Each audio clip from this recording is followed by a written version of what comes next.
President Obama spoke directly to an American public increasingly wary of any military action in Syria. Addressing concerns articulated by citizens and lawmakers alike, he described the dire consequences for America of ignoring Syrian President Assad's actions. But there are also, according to President Obama, encouraging signs on the diplomatic front. ABC's chief foreign correspondent Terry Moran is in Beirut with full coverage of the crisis in Syria. Terry. Dan, when a president speaks about the possibility of taking America to war, he's addressing not just the nation, but the world. I'm here in Beirut, a city that has been wrecked by war twice in my lifetime, in Lebanon, a country where the Syrian civil war is already spilling over, refugees pouring in, the economy staggering, violence spreading. And just a couple of hours from where I'm standing, Syria and the horrors there.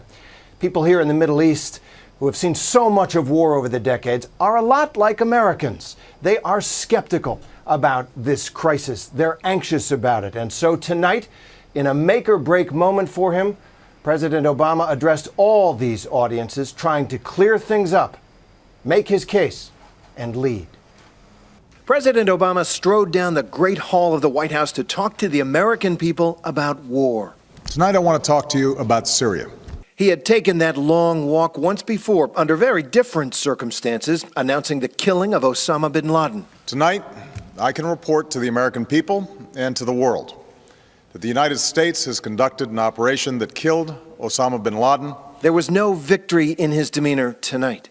Now, I know that after the terrible toll of Iraq and Afghanistan, the idea of any military action, no matter how limited, is not going to be popular. Tonight, the nation saw a president struggling to convince the country of the rightness of a dangerous course of action, a country that has shown skepticism towards a new war. We cannot afford to turn Syria into another Iraq. My short answer to this is not no, but hell no. In the face of such strong opposition from the left and the right, Obama sounded almost defensive at times as he tried to respond to his critics. As some members of Congress have said, there's no point in simply doing a pinprick strike in Syria.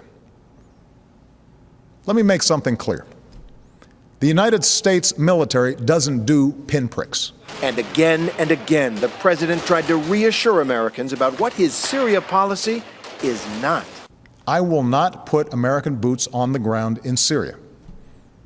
I will not pursue an open-ended action like Iraq or Afghanistan. I will not pursue a prolonged air campaign like Libya or Kosovo. This would be a targeted strike to achieve a clear objective: deterring the use of chemical weapons and degrading Assad's capabilities.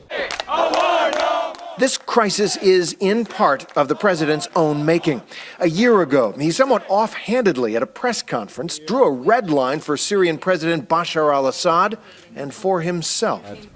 A red line for us is we start seeing a whole bunch of chemical weapons moving around or being utilized. That would change my calculus. That would change my equation. Then came August 21st this year, and the terrible images, the unspeakable suffering, the dead children. The red line, the U.S. and its allies believe, has been crossed. Obama's calculus would now change. But how? When dictators commit atrocities, they depend upon the world to look the other way until those horrifying pictures fade from memory. But these things happened. The facts cannot be denied. Tonight, he sought to explain his sometimes confusing leadership on this issue. America's not the world's policeman. Terrible things happen across the globe, and it is beyond our means to right every wrong. But when, with modest effort and risk, we can stop children from being gassed to death and thereby make our own children safer over the long run, I believe we should act. In Syria, meanwhile, government troops continue to bombard rebel positions in the suburbs of Damascus. And Bashar al-Assad, he was winning the day, putting the U.S. president on the wrong diplomatic footing again. He is a strong survivor, but his strength is deceptive. He doesn't look like your typical ruthless tyrant. You feel sorry for the life that has been lost, but you don't feel guilty. That soft, lisping voice. No government in the world kill its people unless it's led by a crazy person. The weak chin. He sure doesn't look like this guy. Or this guy. انظروا إلى هذه السياسة. But while other Arab dictators are toppled, dead, or both, Bashar al-Assad has proven to be far more tenacious, wily, and maddeningly successful than U.S. officials guessed during this high-stakes 2.5-year-long showdown with Barack Obama. I have no doubt that the Assad regime will soon discover that the forces of change cannot be reversed and that human dignity cannot be denied. Assad will leave power. It's not a question of if, but when. We will not tolerate the use of chemical weapons against the Syrian people or the transfer of those weapons to terrorists. The world is watching. We will hold you accountable. Yet here Assad still is, taunting the American public in his interview this week with Charlie Rose of PBS. Nobody expected 11th of September. So you cannot expect. It's difficult for anyone to tell you what is going to happen. It's an area where everything is on the brink of explosion. You have to expect everything. President Obama tonight hardly mentioned his adversary. Instead, he tried to explain why he believes military action is necessary, but then he hit the pause button again, embracing a new Russian proposal to bring Assad's chemical weapons under international control. This initiative has the potential to remove the threat of chemical weapons without the use of force, particularly because Russia is one of Assad's strongest allies. Hey, guys. So in the end, this was not so much a case for war.